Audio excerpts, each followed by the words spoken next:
Now I know what you're thinking. Why did Toy Story 2 Buzz Lightyear to the Rescue get released on PS5 as a PS1 classic out of all the games on that system? Well, I'll show you why. Toy Story 2 Buzz Lightyear to the Rescue is not only a competent licensed game, but a pretty damn good game in general. It's a 3D platformer where the player takes control of Buzz Lightyear to complete tasks and collect Pizza Planet tokens. This game releasing on PS5 was a beautiful excuse to replay this game and record it. Let's dig into why this is known as one of the best licensed games out there. Let's go over Buzz's moveset real quick. He can defeat enemies at a distance with his trusty laser. The player can either press the square button to shoot weak red ones, or hold down the button to shoot a more powerful yellow laser. If the player hits the L1 button, the game will go into first person, where the player can see a horrible looking Buzz reflection. If the player hits the R1 button after that, Buzz will lock onto the closest target that he can. Some enemies are annoying and must be defeated in another way. Buzz can use his trusty wings and swipe them with the circle button. If the player charges this attack up, Buzz will spin for a few seconds and do decent damage, although it will leave him stunned for a few seconds. If we're talking about Buzz's basic moveset, this is actually pretty much all that he has. Some close and far range options are all you really need for a game like this. Buzz has a standard jump that he can use with the X button, as well as a double jump. I like this animation because his wings pop out. The player can also move the camera with the L2 and R2 buttons, which initially felt kinda weird. I'm used to controlling cameras in 3D platformers with control sticks at this point. It actually feels good once someone gets used to it, but for the love of God, do not use active camera. In theory, this should work well. The camera will follow Buzz without the player's involvement. What this actually means is that the camera jerks around any small movement, and it is not fun to play with. There are a few power-ups that Buzz can pick up to help him out on his adventure. One is the battery pack, which is really just a clever health pack. When Buzz's battery is depleted, he will lose a life. Buzz can also pick up extra lives, which are green circles with Buzz's face in them. If Buzz loses all of his lives, it's game over. He can also pick up a green laser power-up, which will enable him to shoot powerful lasers without charging them. In fact, this also acts as like a rapid-fire power-up too, decimating anything in Buzz's path. As far as power-ups go, that's really all that there is. Let's get into the levels, which all follow a very similar format. All platforming levels will have 5 Pizza Planet tokens that can be compared to Power Stars in Super Mario 64. One will be awarded for defeating the mini-boss of the level, another will be awarded for winning a race or another time-themed challenge, one will be awarded for finding 5 collectibles and returning them to the owner, as well as getting 50 coins and visiting Ham. The last Pizza Planet token in every level will be level-specific. Nice chunky PS1 quality cutscenes in the movie will be sandwiched in between the levels. It all starts here, in Andy's house, and maybe the best level in the game. The layout and the fan service just go so far here. After Buzz leaves Andy's room, he can either go down the stairs to the left or go up to the attic to the right. I decided to knock out the attic first, and man, some of that old 3D platformer jank already got to me. I fell a couple of times trying to get one of Bo Peep's sheep, but it was nothing too rage-inducing. Buzz can also get a Pizza Planet token by defeating this robot boss. It's pretty easy. Buzz just has to wait for him to stop moving after charging forward to hurt him, then he can shoot him with his laser. Buzz can then head downstairs and swing into the garage. He can compete against RC in a race to claim a token and navigate through the room for one of Bo Peep's sheep. Buzz will have to dodge some weird hazards, such as drill presses that were left on for some reason. Buzz can then swing by the living room where Ham will be chilling. By ground pounding the recliner chair, Buzz can be shot up to a high surface to find another sheep, as well as Mr. Potato Head's ear. Mr. Potato Head can be found in the basement. After Buzz gives him his ear back, Potato Head will give Buzz access to a bubble shield. This can be used to protect Buzz from the green slime that is all over the floor. I need to ask what the hell Andy and his parents are doing down there. After messing around for a bit, Buzz can find a Pizza Planet token and one of the sheep down there. Buzz can finally hit the kitchen, where he finds Bo Peep and can return all 5 of her sheep. This level is a great beginner's level, like Mumbo's Mountain and Banjo-Kazooie. It shows the player the ropes and gives the player a wide open area to mess around with Buzz's kit. It's honestly one of the best levels in the game. Level 2 is Andy's neighborhood, and it'll drop Buzz near a disturbing lawnmower that will try to kill him. Buzz can ground pound these molehills to save one of the 5 green soldiers that he needs to collect. After that, I decided to race RC. The game wants you to wait and unlock the rocket boots first, but I don't have time for that shit, so I decided to cut off RC whenever he tried to pass me. I then decided to climb a tree, which I failed miserably at and got annoyed. God, more of that older 3D platformer jank is showing itself. After that, I blew up this duck floaty and threw it in the pool to get this token. I kept ground pounding the duck so Buzz can get higher in the air. I also grabbed this army guy that was stashed away here. After that, Buzz can inflate the tires on this car so that he can get up it. Buzz can ground pound the trunk and it will fling him to an abandoned washing machine. Buzz can get another green army man. After that, it was time to get up the tree again. Luckily, I ran into Ham this time and gave him the 50 coins for the token. The platforming on the tree is kind of annoying, with lopsided ramps and poles Buzz needs to swing on. It's surprisingly strict for a kid's game. A Zerg kite resides at the top of the tree. Defeating him will earn the player a Pizza Planet token.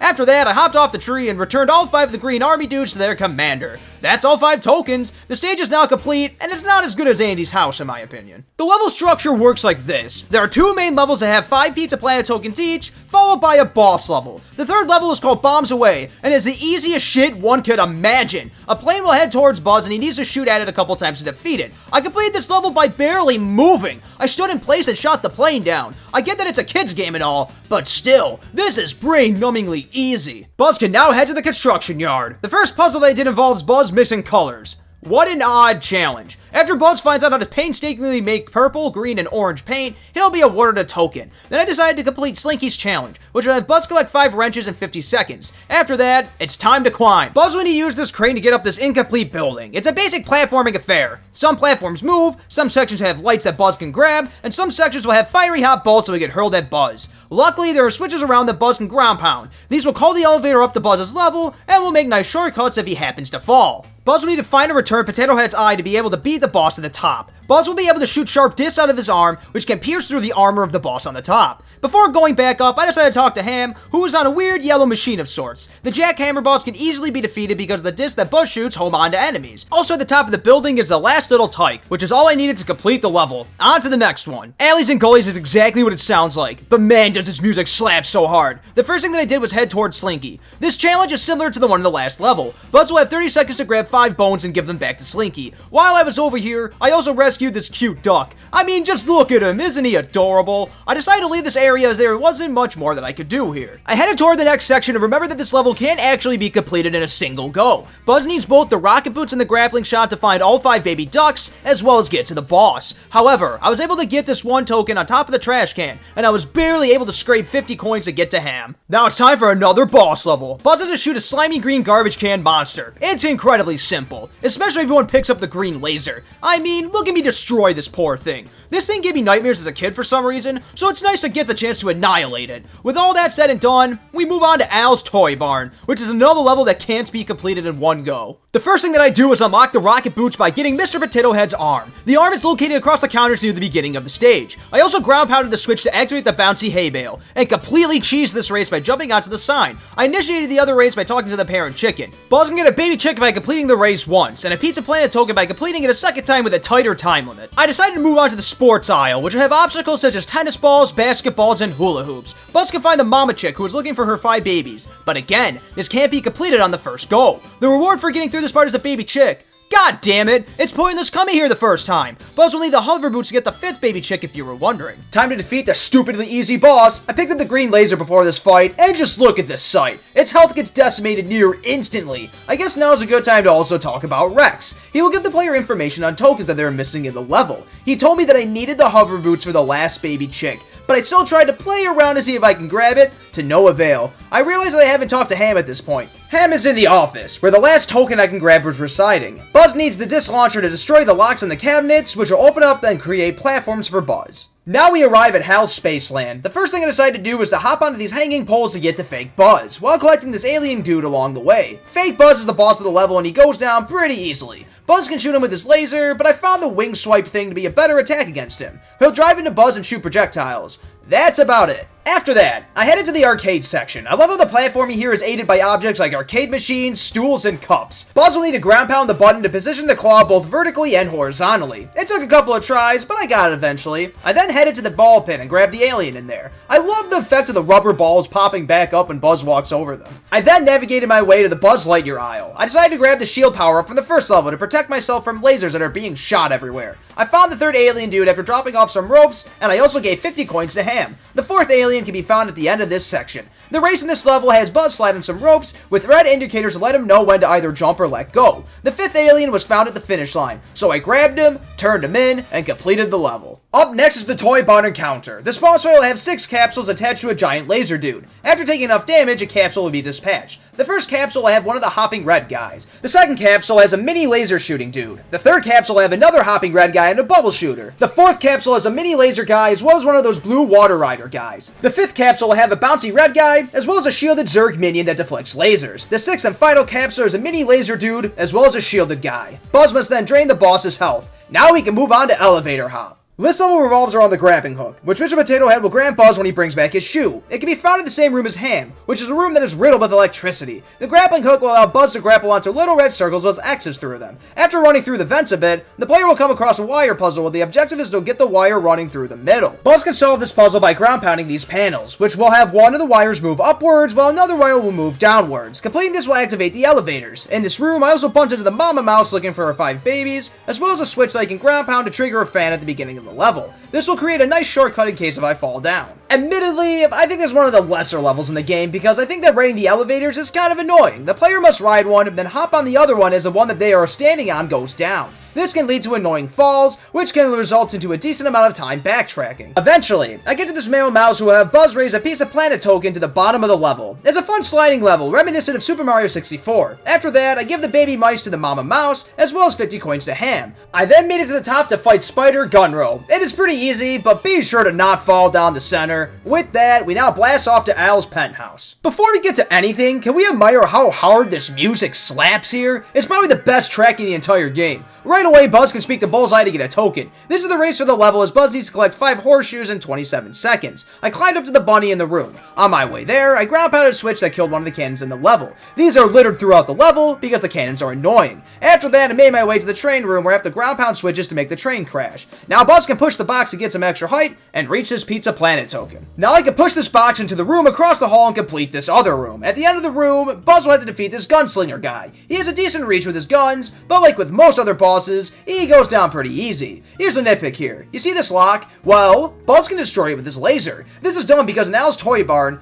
Buzz needed the disc launcher to destroy the locks in the level. So I walked by this the first time and thought nothing of it. Somehow this cabinet leads to the bathroom, where I give Ham his 50 coins. One of Jesse's critters is in here and Buzz will have to raise the water by ground pounding switches in the room. This has to be hundreds of thousands of dollars worth of water damage. I mean, look at this shit. Buzz floods the entire damn room. After leaving the room, the water just magically drains, which is nice. I then headed towards the kitchen where I needed to shoot another lock to open the fridge. After getting to the top of the fridge and finding Jesse's 5th critter, I cleared Al's penthouse. On to evil Emperor Zerg. This boss fight actually represents a shift for all future boss fights. The bosses from here on out cannot be hurt by Buzz's laser, despite what the cutscene tries to tell you. From now on, bosses can only be defeated by either wing swiping or ground pounding. Zerg will shoot tennis balls at Buzz that will bounce all over the place on the elevator shaft. He will also hover over the edge like a butthole, which wouldn't be a problem if Buzz's laser wasn't useless. As far as boss battles in the game goes, this actually may be the hardest one. This is further exemplified by the fact that there are no battery packs. I actually lost a life in here. This isn't an impossible boss or anything, but I can see kids having a hard time with this one.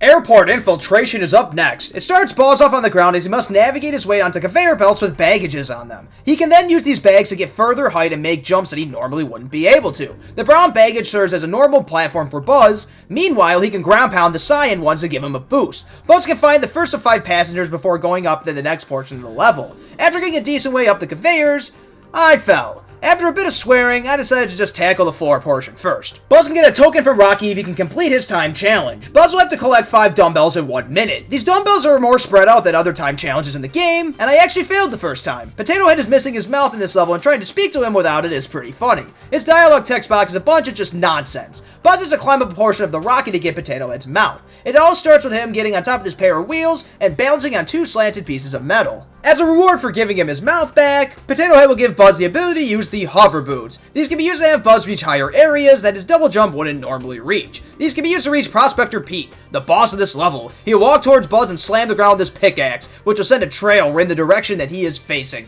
Buzz can use lasers on him, but it doesn't change the fact that he goes down a good 30 seconds or so. Buzz can go up 1 more level to find another passenger. Now we can get onto the platforming nightmare in this level that is the rocket. Scaling the rocket isn't impossible or anything, but I think it shows that controlling Buzz in certain tight spots is a bit difficult. Combine that with some unnecessary design choices, like putting this damn fan here that blows Buzz away from the edge, and you bet your ass I used the PS5 rewind feature at this part. Using the brand new hover boots, Buzz can now get to the top of the rocket where a Pizza Planet token is waiting for him. Before leaving, I made sure to grab this passenger that got on this fan with the help of the hover boots. Since I completed the ground portion of the level first, I had to climb my ass back up there and grab the 4th passenger. This is when I started to get annoyed because I realized I didn't have all 5 of them yet. I gave 50 coins to Ham and searched for the last bastard for like 7 or 8 minutes. The last passenger was hanging out near the plane that I had to scale. I can't believe I missed that the first time. Anyway, now we can move on to the final main level in the game. Tarmac Trouble. This level drops Buzz right next to a jumping green baggage dude. In the distance, a plane can be seen going around in circles. The main gimmick of the level has Buzz needing to catch the plane to get to higher up areas in the level.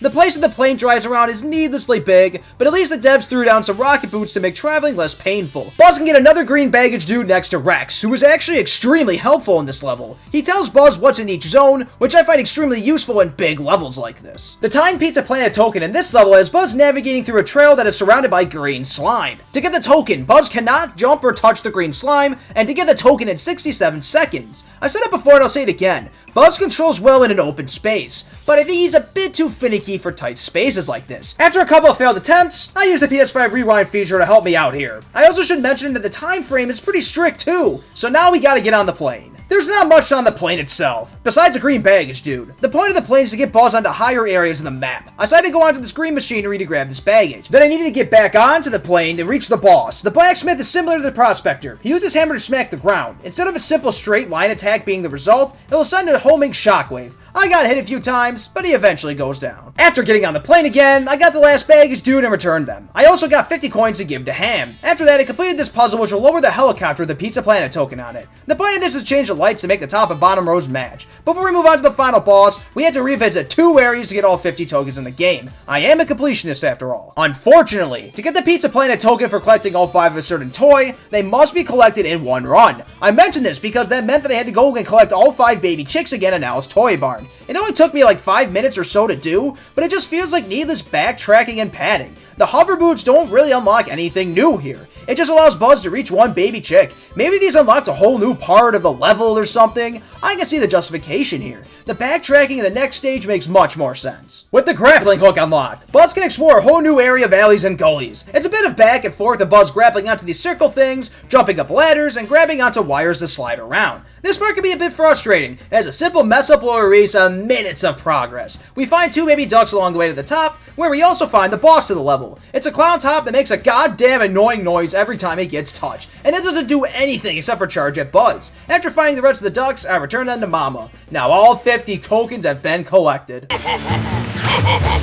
Here we go, the final boss. I can't wait to see what the devs come up with for this! It is literally 3 bosses from earlier in the game, all ganging up on Buzz. The Prospector, Gunslinger, and Blacksmith just go apeshit on Buzz. I lost a life here. I can definitely see this giving a youngster a hard time, but I'm more annoyed with the laziness rather than the difficulty. I assume this was probably done because of time constraints. I personally would have preferred if they would have fleshed out the Prospector fighting the airport infiltration stage a bit more and saved him for the final boss. He can be seen as the main villain of the movie, after all. 4 hours later, I'm done with Toy Story 2, Buzz Lightyear to the Rescue. It's obviously not a long or hard game, but I think it's fun. I'm fine with a game like this being on the shorter side because Buzz moveset, it doesn't have a lot of nuances like, say, Mario in Super Mario 64 does. In Super Mario 64, he can do a long jump, a cartwheel jump, a risky dive, a triple jump, a wall jump, and has several ways of attacking. But controlling Buzz is pretty simple. He's got that double jump, a ground pound, his laser, his wings, and a couple of power-ups from Potato Head, but that's really about it. If the game went overboard with levels and tokens, I think I'd be bitching about how it overstayed its welcome. That being said, the game is not perfect. It's an older 3D platformer, so complaining about this is inevitable, but man, that camera eats butthole. I miss plenty of jumps just because the camera tends not to want to listen to the player at all.